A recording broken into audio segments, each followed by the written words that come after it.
He never said he was, actually.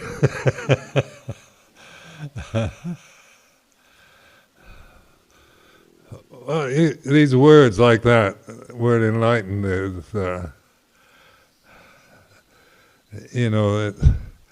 you have to be aware of how you define it or how it affects you, because, from the ordinary ego, the personal tendencies, we see that as an attainment, something to get, and personality, we see that most people tend to see themselves as unenlightened and with defilements, and then enlightenment is where all your defilements go, and you're in a state of perpetual light. Or what do we mean by that word? And so this is how to investigate, how to reflect on how you interpret your own views and opinions about Dhamma, and the words that we use, like the word Nibbana, the ultimate goal, enlightenment, is you can't really define it. It's usually referred to as the reality of non-grasping. But these words tend to be put in a context of sankharas, even though that's not what they're supposed to do. But Nibbana is the highest, and the highest is about the nature of conditioned phenomena. There's the highest, the lowest, the best, the worst, and so we tend to see Nibbana as future attainment, the highest, higher than heaven, higher than the highest happiness.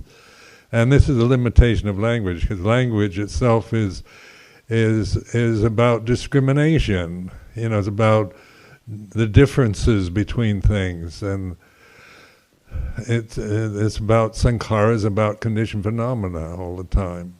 Now the meditation, mindfulness practices, sati sampajanya, sati panya, this is about not using the thinking mind in order to find enlightenment, but to awaken to reality, which is here and now. So when you try to conceive reality here and now, you just get full of doubt and confusion. So that's why the First Noble Truth is about suffering, not about Nibbana. Taking something quite banal and ordinary in life, and reflecting on it, changing your attitude towards suffering rather than trying to get rid of it or find happiness. So Luang Por Chah was, he was never pointing at himself. And every time I would, ask him such questions, and he would never say yes or no. But I mean, he'd get me to look at why do I want to know about him? And so it was always a direct kind of pointing at what I was actually thinking or feeling and clinging to. So what is enlightenment? And then what is an arahant? And then is an arahant a personality or an attainment? And when you use these words like attaining stream entry and arahantship and that, to me that doesn't make sense. It's not about attaining. Attaining in English context always has like becoming something better than what you are. When you notice the the obstructions to enlightenment, towards nibbana, towards arahantship, are all about relinquishing, letting go. And so it's the reality of letting go. An arahant would be then one who's let go of everything, no longer deluded, even in subtle forms, sees always things as they are. And so it's not, you don't attain it, you just let go of sankharas. And that doesn't mean annihilating them, like it's not annihilation or nihilistic approach. It's just relaxing, letting, not believing in your own thoughts and emotional habits and what other people say and the world that, there's cultural conditioning that we get after we're born. Our parents, our society conditions us to think in terms of the cultural background, the religious background, attitudes, ideals that are part of a cultural conditioning process. And we see the world through, like being American. It's easy to judge the world from the American cultural conditioning, which is very idealistic. So the United States is a country that was established on ideals, and so it doesn't see itself as having a continuous history related to like tribalism or feudalism, or even though the original ones who migrated from Europe were from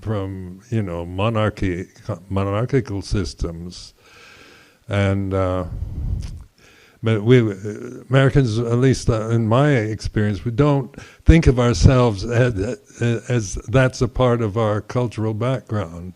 It just starts in 1776 and that. And so what ideals are they're perfection, they're the best you can think of. Like the the thinking process, you can, use superlative thoughts and the highest ideals and create a perfect image, a perfect ideal. That's how things should be. Like we all know how things should be, how society should be, how Australia should be, how one's partners should be, the neighbors should be, and so forth. So we're very much conditioned to know that how they should be. Life should be fair and just and equal and democratic, and we shouldn't kill each other. We should try to understand and help each other, get along with each other, and so forth. I mean, these are what should be in terms of thinking of ideals. But notice that the First Noble Truth is not an ideal. It's not the way things should be. It is the way it is, and so this is where so many of us have suffered through the cultural backgrounds we're from, because as you grow older, as you become, like in adolescence and teenage period, you become more critical. When I was a child, I just believed what my mother and father told me and the priest said, and I didn't have problems with that. They seemed to be the authorities and know all the answers. And I didn't question it. And then in adolescence, I started questioning, and I could see that see things in my parents that were not ideal, and in other people, in the society, in the American system, and then I became indignant. Became obsessed with with anger and indignation. We've got to set it right. We've got to get rid of corruption and racial discrimination and all these kind of ideas were right. They're good ideas, but I wasn't aware of the way things really are. So when you're young, you haven't experienced enough to experience life where you think you can resolve the world's problems, or you're going to make a big improve the social system, the government, with your life, the kind of conceit and arrogance of youth. And as you get older, you realize you can't do it, or you can move towards better options and trying to, this isn't just a passive role of watching conditioned phenomena flow by, but you're opening to the way things are rather than always holding on to ideals of how life should be or how you yourself should be. Because one becomes very self-critical when you hold yourself up to high standards and high ideals, and then you fail at living up to the highest standard, or you're aware of your own flaws or weaknesses or fears, and then you can feel guilty or worthless because you make mistakes or say things you shouldn't, and don't live up to the high standards of morality and compassion that you might hold as ideals. So the way things are isn't about how things should be, but it's observing that all conditions are impermanent. This is a reality itself. It's insight into the nature of conditioned phenomena, and that means mindfulness, sati sampajanya, satipanya, is our ability as human individuals to reflect on the way things are, to awaken to the way it is, rather than try to complain about the fact that life isn't what it should be, you aren't what you would like to be, and on like that. So in monastic life, you have that's one thing I found very meaningful, living in Thailand, living in a Thai monastery, living with Luang Por Chah and the bhikkhus there, was that they weren't that idealistic. It was because of the cultural difference. And they were much more accepting of human weaknesses and life itself, and they weren't so caught up with righteous indignation because the things aren't what they should be. Where my background, I was very kind of idealistic and part of peace movements in the early 60s, and wanting to dedicate my life towards the improvement of society. And then I began to realize that, I was on a peace march one time in Berkeley, carrying a peace sign, and we were protesting the Atomic Energy Commission. They had an office in Berkeley, California, and suddenly I realized, I noticed in the peace movements that I was involved in, I was involved with two of them in that area, was that there's a lot of internal fighting among people that are demanding peace. and then I noticed walking with a peace sign in a poster by the Atomic Energy Commission, And suddenly it dawned on me, I wasn't peaceful. I didn't even know what I was talking about. I thought, this is, I'm a hypocrite because I'm demanding the United States government make peace with the world when I can't even find it in myself. I was in all kinds of conflicts in my mind, in my emotional habits. So that's what really moved me into monastic life, was an attempt to awaken to life rather than to just demand that life be a certain way, and then feel either you become, you just give up in the end, or you become very cynical, or you're constantly blaming others, the people around you, or the government, or some whatever is available to blame, or yourself. Where the Buddha is pointing to dukkha, or suffering, nobody's to blame for that. It's not, even if somebody is slandering you or persecuting you, it's your aversion and anger and resentment that is the real suffering. How much control do we have over the world around us to make people just say the things that are true and right and helpful and encouraging to us?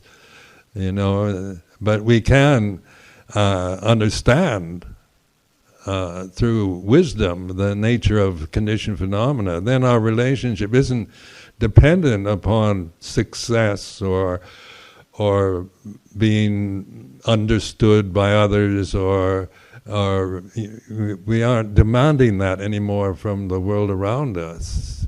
That our happiness depends on people liking me and approving of me and on like that, which is on a personal level, personality-wise.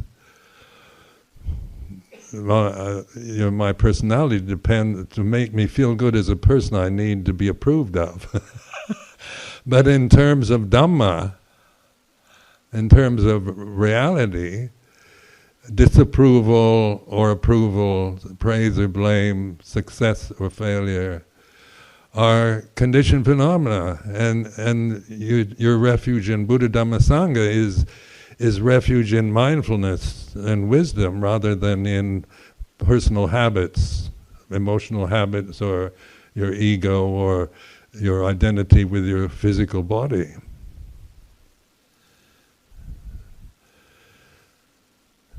So, the reason why I refer to Luang Por Chah as enlightened, because I lived with him, or near him, for 10 years, and you certainly, at first, I didn't know, I didn't have any, except I felt, a liking for him, personal interest in him as a teacher. But in terms of attainment or realization, I didn't know, because I didn't, just like peace, I didn't know what it was. How could I judge Ajahn Chah, whether he was an arahant or not, from the position of my personal feelings about him? It doesn't make sense. And it would be arrogant of me to just make statements about somebody else just from my personal reactions to them. But in terms of relinquishing and letting go, and as I had more insight into the Four Noble Truths during my life with him, I began to really respect him in his relinquishing and his compassion. He's a very compassionate teacher. and very direct, you know. And I never felt I was ever being used or misguided. I mean, I could, you know, you go through the first few years, you go through doubts and suspicions and reactions, especially to people in authority. I mean, he was the authority figure, but basically I trusted him, which is a feeling, you know, that you can't really define, but you know, you feel he's trustworthy. And then over the years, you know, that became more conscious of that. First, it was based on just my wanting to find a teacher I could trust, and then through my own insight. This is important. It's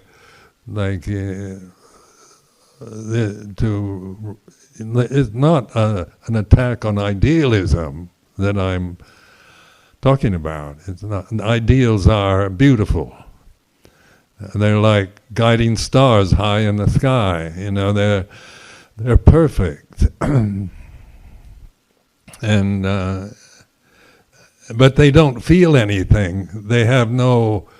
They're like marble statues, or they're perfected, and they come and go and you know, like all sankharas. But you can always hold on to ideals and judge everything by ideals of how things should be, and yourself included. And then you're just going to feel something wrong with you, or something's wrong with the world you're living in, and we become cynical, embittered, disappointed, and despairing. We do that to each other with husbands, wives, children, parents, and so forth, you know, wanting to find somebody you can love forever or trust forever, who never let you down or always be there for you. And these are ideals. And then, you know, we spend our life trying to find somebody who fulfills these ideals. We're bound to be disappointed. Because you know, these human forms are not ideal forms. They're changing forms. They have, you know, they're not, you know, you can create like a Buddha Rupa. The Buddha Rupa behind me is an ideal form. It's the human form, you know, and the Buddha is fully aware. He's not closing his eyes and refusing to look at life, or plugging up his ears, or you know, hear no evil, see no evil, speak no evil. He's, you know, he's not afraid or intimidated by sankharas, but he knows. Knowing is this ability of consciousness with wisdom, knowing reality. So like consciousness, that's what we're experiencing now, is consciousness, and then the particular differences. They try to look at consciousness as unitive rather than as personal. So consciousness has no boundary, no limits, no quality other than the ability to know. And so consciousness is not tainted by cultural biases, religious prejudices, or personality, or past actions, or whatever. Consciousness is pure, and we're all experiencing the same consciousness. It's not like mine is separate from you, but there's consciousness that we're all experiencing, and then the differences come up, like our thoughts, our our emotions, our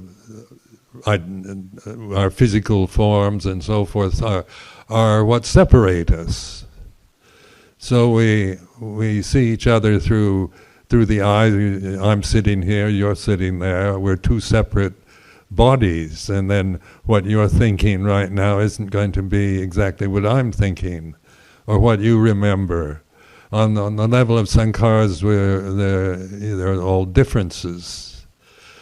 But in consciousness, there isn't any difference. And then you apply that to life itself, to the universe, like the animal kingdom, the birds and the insects. And you see the difference lies in the forms. Like a mosquito has a different form than a human being. It's obvious truth. But I'm not asking you to believe me, but to reflect from this point where the forms, are infinitely variable, the sankharas, and then their karma is from the form they have. So a mosquito has the same consciousness, but the form and the instinct and the karmic tendencies are that of a mosquito rather than something that I can relate to as a human being. As a human being, I don't like mosquitoes. And I used to think, why did God create mosquitoes? If I were God, I would never have created mosquitoes and things like that. But this is a reflection, not a kind of dogmatic position. But reflection means that we're investigating our reality here and now. If we were totally separate consciousnesses all the time, we tend to experience consciousness through senses, through the seeing, hearing, smelling, tasting, touching, thinking. But so, in that sense, they are that kind of consciousness through senses is separative. It's not unitive. But with mindfulness, then we're aligning ourselves with what is sometimes referred to as unmanifest consciousness. Impersonal, it's anatta, it's not personal, not male or female, it's not even Buddhist. So then from this position of sati sampajanya, then we reflect on the way things are, and then the Buddha said, all conditions are impermanent. So we're not to grasp that just as believe it because the Buddha said. It's pointing for us to see this for ourselves, to begin to notice conditions, and like the Thai Ajahns usually point to themselves, not as a personal thing, but to the heart area where we feel life. We're looking at the rising and ceasing of feeling a lot, because our what they call our arom or aramana in Pali, the mood, the mental state that we're experiencing is changing. There's no permanent emotional state that we can achieve and sustain and keep. They're in this process of changing. So we're awakening to change rather than to the quality of the particular feeling that we have now. Where as a person, whatever you're feeling now, you could be judging it as good, or you feel interest, you feel doubt, you feel trust, are you confused? And it's you that know what you're feeling. It's this consciousness knowing that feeling is like this. Consciousness and wisdom. Sati sampajanya panya.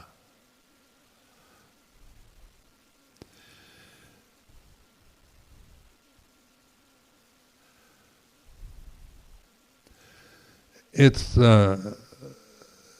just very brilliant exposition that the Buddha made, just in the simple teaching of the Four Noble Truths, because it works. It's it's not just theoretical, and it's not. We're not asked to believe in the Four Noble Truths. They're tools to use, investigative tools to use, to understand this experience of consciousness within a form. And that's what we're experiencing now. We're experiencing consciousness within the form of the human body. The Buddha Rupa is an iconic form. So the Buddha Rupa, I mean, you can, swear at it and do all kinds of things, and the Buddha Rupa doesn't feel anything. It holds its sati sampajanya perfectly until a bomb lands on it or something, melts it down. But we're living with feelings, with sensory experiences. We're sensitive forms in a sensitive universe, and sensitivity has no quality that's permanent. The sensitivity is about pleasure and pain, about high and low, right and wrong, and pleasant and unpleasant. And there's no permanent pleasant or unpleasant, but there's knowing that a pleasant feeling is like this if you're experiencing it. And what is it doing? It's changing. You're not indulging, grasping pleasure and trying to sustain it and keep it forever, but you're willing to let go of pleasurable feelings to allow panya, or wisdom, to inform you of the nature of a phenomenon. And then displeasure, the same thing, whether it's pleasant or painful, pleasurable or unpleasurable. And what is it that knows this? It's not personal anymore. It's anatta. It's not like me as a person knowing impermanence, because the very ego itself is a conditioned phenomena. It's not consciousness. It's a condition, identity with the body I have, with my past, with my memories, with my feelings, with the things I've experienced in life. These are conditions that you're not born with.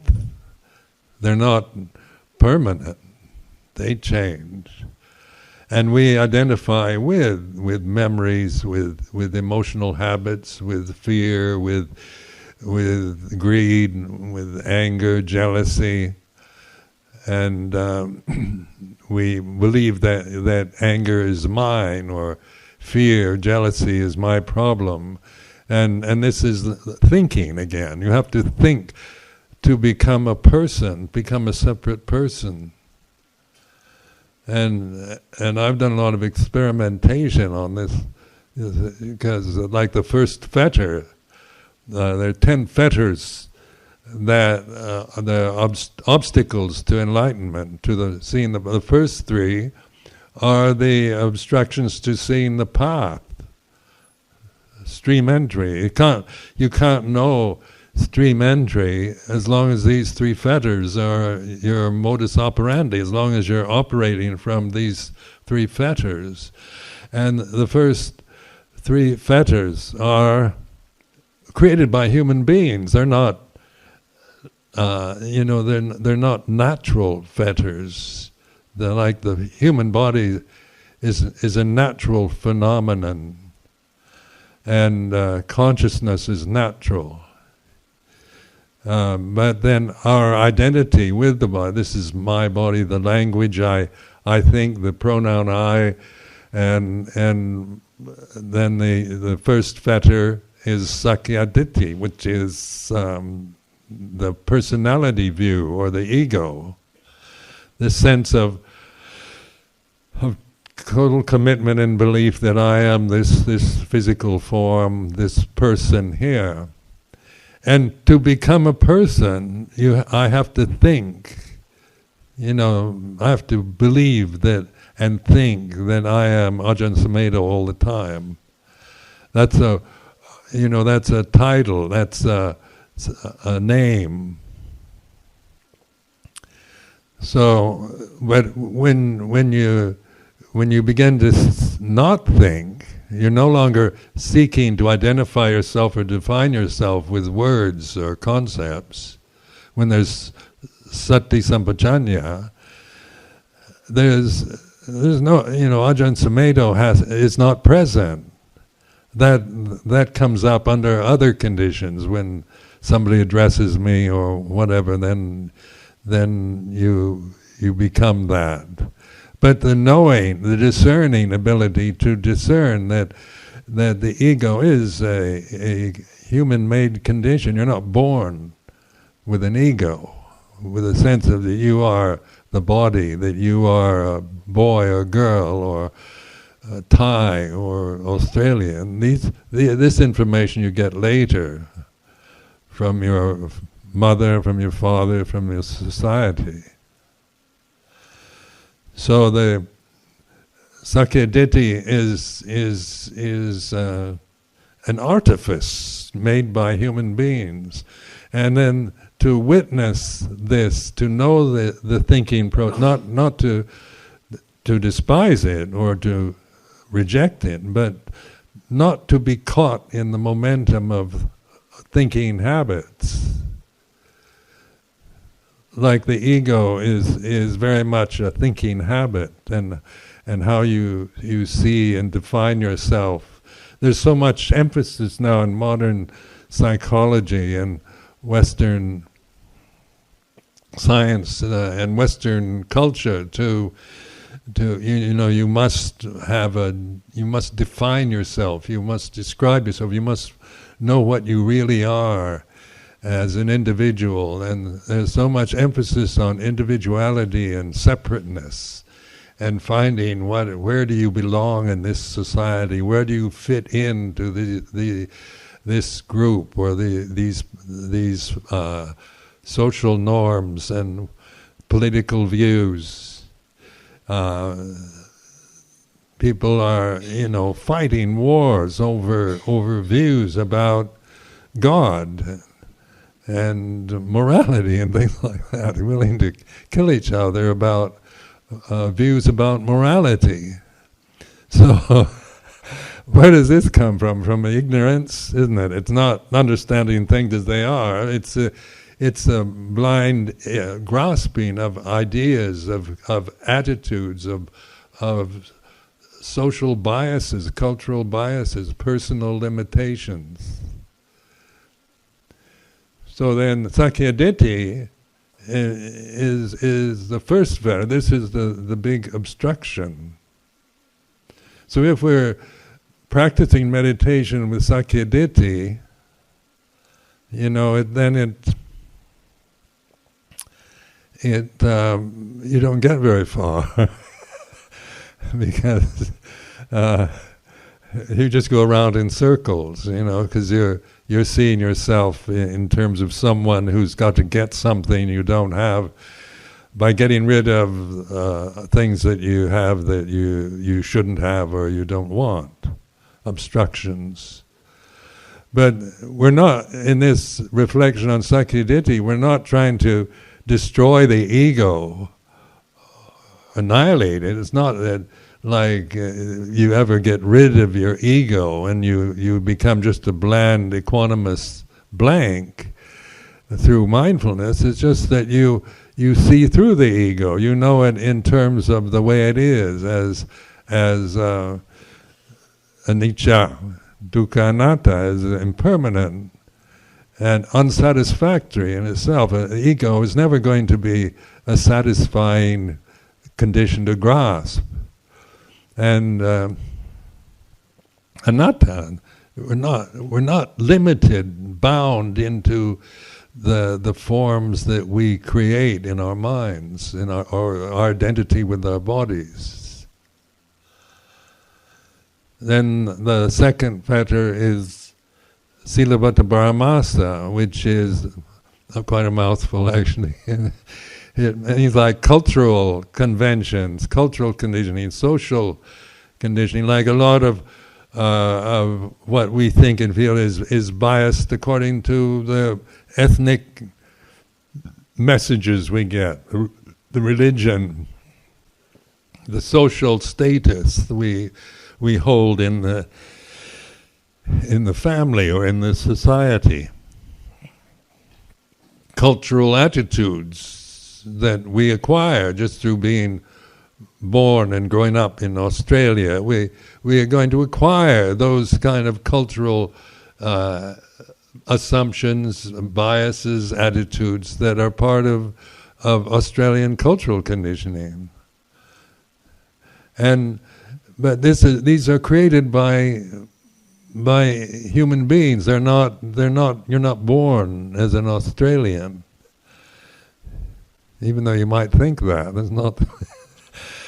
You acquire that identity later on, and then the third one, even more interesting, is doubt, and doubt is always the result of grasping thinking, because we're thinking creatures. We think, we have language, we have retentive memory, we remember the past, and we have a language, to use, to create illusions with, to believe in our own thoughts and identities about what should or shouldn't be, or what's right and wrong. And so, thinking itself, in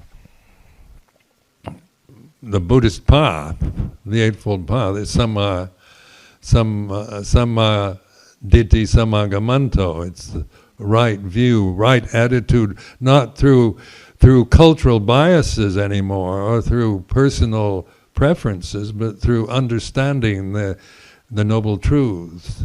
It's a profound understanding, awakening of a human individual towards seeing in this simple way that all conditions are impermanent. So in the Buddhist, before he was enlightened, he spent 6 years in various meditation practices. And according to the scriptures, he would even outdo his teachers. He'd go to various gurus at the time, or swamis, and they would teach him various forms of concentration practices, and he could achieve these very easily and readily. But they're also impermanent, and the Buddha. Before when he was the ascetic Gautama, saw this, that this was not the way to enlightenment, to freedom. And so he left his 5 colleagues and went to Bodh Gaya and sat under the Bodhi tree. What did he realize in enlightenment? What is it that the Buddha actually understood that his 5 colleagues, with all their brilliance and expertise in concentration, didn't understand? And then it sums it up: all conditions are impermanent, sabbe sankhara anicca. It's very simple. But it's not, it's from a profound insight into the nature of phenomena, not a belief, and not an intellectual belief or grasping of an idea. But when after his enlightenment, he thought, how can you teach Dhamma? It has no language, it has no form. And who's capable of understanding this ultimate reality And then the Brahma god, Brahma Sampati, came to him and said, there are those with only a little dust in their eyes, go forth for the welfare of those. So here we are. and then on the way to, he was, through psychic powers, he could find out where his 5 colleagues were. They were in Saranath, so he had to walk from Bodh Gaya to Saranath near Varanasi. On the way he met another, an ascetic who was very impressed by his presence, by his aura or whatever, and asked him what is it that he learned, and he said, I am the perfectly enlightened one. And then the samana didn't believe him. That's not the way to teach Dhamma. It was true. What Buddha wasn't lying, or it wasn't inflated ego or overestimation. But most of us come from the ego. So we just see that as ego, overestimation, inflated ego, or madness. And some people will believe, there's various experiences in my life where people announce that they're the Messiah or the Maitreya Buddha, and immediately I find it very difficult to believe that, but but there are those that do, actually. But when he went to Saranath, he didn't say, I'm the perfectly enlightened one. He said something very unusual. There is suffering, there's the origin, the beginning, it has a cause, there's an end of suffering, there's the way of non-suffering, and the Four Noble Truths. His first sermon was, notice how skillful he put it, that it wasn't saying, I am the perfectly enlightened one, because they probably wouldn't have, that doesn't really help you, because it's the pronoun I and these words are seen in terms of grasping views and opinions. But suffering, when there is suffering, there's a way it suddenly awakens you. There is suffering, and it's changing from blaming it on others or on situations or seeking to find happiness all the time, distracting yourself from your fears and anxieties towards sensory distractions or whatever. We can distract ourselves from suffering, but to understand. And this is what the Buddha advised. There is suffering, it should be understood. To understand is you have to really accept it, to hold it, to feel it, to notice it, in order to understand. If you're always just caught in aversion and seeking distraction, then you'll never understand anything. You just run around. Your life will be, running around seeking sensory distractions or whatever to avoid anxiety or fear or worry. But when we start seeing that these emotional forms of dukkha, of suffering, which we're understanding them, means we're willing to feel them, to observe them, because the consciousness is non-personal. So consciousness is knowing, it's discerning sankharas, which is not criticizing them. It's not about thinking about them or judging them, but discerning. Sankharas are impermanent. And so at the end of the Dhammacakka Pavattana Sutta, the first sermon, we chant Anya Kondanyo. The Buddha announces Kondanyo has understood. And what is it that Kondanyo understood? Was that sape sankhara anicca, all conditions are impermanent. And so this is, and yet that sounds you know, we think of Buddha's enlightenment as he would reach the highest states of concentration practices, and then he realized Nibbana. That must have been absolutely fantastic, you know, over the top. And what does he realize as enlightenment is, it's like becoming God or knowing everything about everything. You know, God is an idea that God knows everything about everything, but he didn't become God. He's not a deity. But it was the Buddha, the awakened consciousness within a human individual is Buddha.